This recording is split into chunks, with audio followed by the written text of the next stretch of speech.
Okay, today we're working on two-step equations. So our main goal in solving any kind of equation, whether it's one-step, two-step, or multi-step, is to isolate our variable.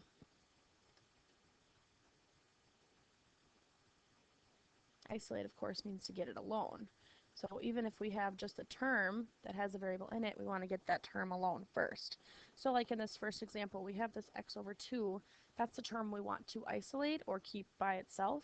So to keep x over 2 on the left side and keep it by itself, we need to subtract 5 from both sides first. So a little bit ago, we were working on order of operations, and we would have to do multiplication before addition and subtraction. Well, in this case, we need to do the addition and subtraction before we can multiply or divide to get that x alone. So now that we have the x over 2 by itself, we need to multiply 2 to both sides, and x is 12. So again, especially when you have more than one-step equations, you want to plug that x back into the original to check to make sure you have the right answer. This is what our question is. 12 over 2 is 6 plus 5 is 11.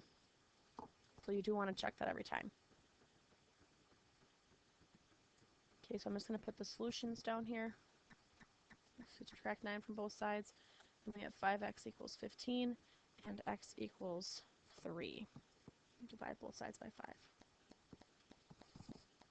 Over 2, add 4 to both sides. 4y equals 20. Divide both sides by 4. Y is 5. We want to get the z term by itself, so we have to add 7 to both sides. 6 equals z over 3 times 3. Z is 18. And you can plug any of those in back to the original to check your answer. Okay, solving a two-step equation by combining like terms. So the first thing we need to do is look to both sides and see if there's anything that we can combine before we have to get that x term by itself. So on the left side here we have 7x and 4x. We want to get those x's together and by themselves before we can solve for x. So 7x minus 4x is 3x. And now we can go back to our dividing to get that x by itself, and x is 7. Alright, so now we're going to go back to working on what we worked on in the first chapter, which is talking about inputs and outputs. First, remembering that x is our input and y is our output, and this is always the case. So the output of a function is 3 less than 5 times the input. Find the input when the output is 17. So the first thing we need to work on is setting up our equation.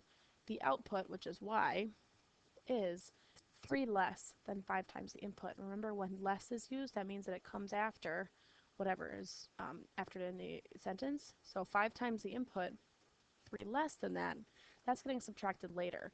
A lot of you might make the mistake of saying 3 minus 5x, but that would be the difference of 3 and 5 times the input. But this says less than, so we have to make sure the 5x comes first. And then we have to find the input when the output is 17. The output is, again, y. We want to get that x variable alone.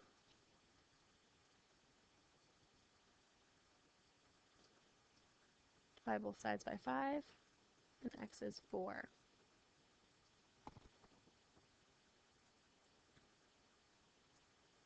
Okay, so these are some examples of having like terms. 6w equals 24. Divide both sides by 6. W is 4. Combine these two. Divide both sides by 5. T is 7. Combine the d's. That's negative 4d. Divide by negative 4. And d is 4. And the last one is the input-output again. The output of a function is 5 more than negative 2 times the input. Find the input when the output is 11. And of course, some of you might be wanting to rewrite this as 11 equals negative 2x plus 5, which is perfectly fine because we had all addition. So we need to get the x alone. I'm going to subtract 5 from both sides, which is 6 equals negative 2x. Divide both sides by negative 2, and x is negative 3.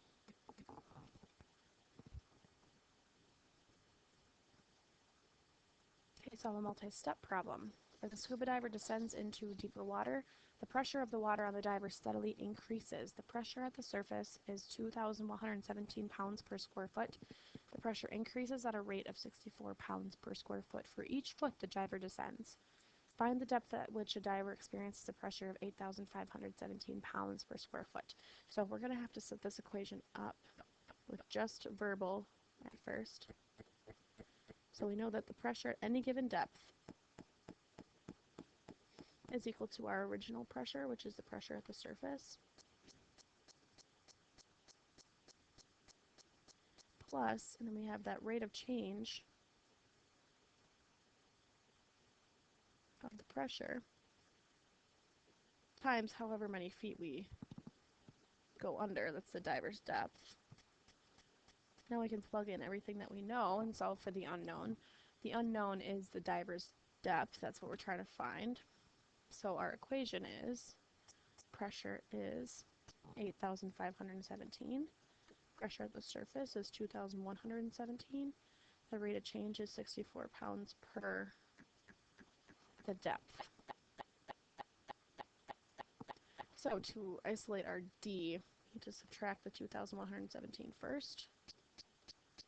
8517 minus 2117 is 6,400 equals 64D. Divide both sides by 64. And D is 100 feet.